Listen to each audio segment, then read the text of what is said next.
Pinwesto na ang chimney sa Vatican kung saan lalabas ang usok na hudyat kung meron ng bagong Santo Papa.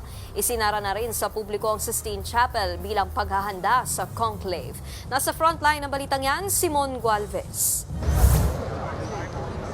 Maingat itinayo ang chimney na ito sa bubong ng Sistine Chapel sa Vatican. Bahagi yan ng paghahanda para sa conclave o ang pagpili sa susunod na Santo Papa.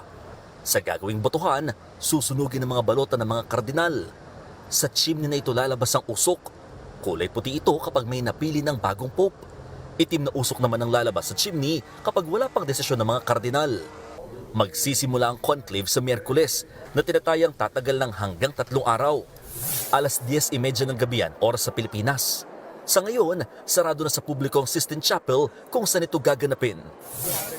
Ang mga kardinal tuloy-tuloy sa kanilang congregation meeting hanggang bago magsimula ang conclave. Ang Pinoy na si Luis Antonio Cardinal Tagle ang isa sa mga matutunog na pangalang posibleng maging susunod na Santo Papa. Nananawagan ng dasal si Cardinal Tagle para sa conclave. Habang naghihintay ng bagong leader ng simbahan, dinaragsa ang Vatican Museum. Dito makikita ang artifacts ng Catholic Church. Nagbabalita mula sa frontline, Mon Gualvez, News 5.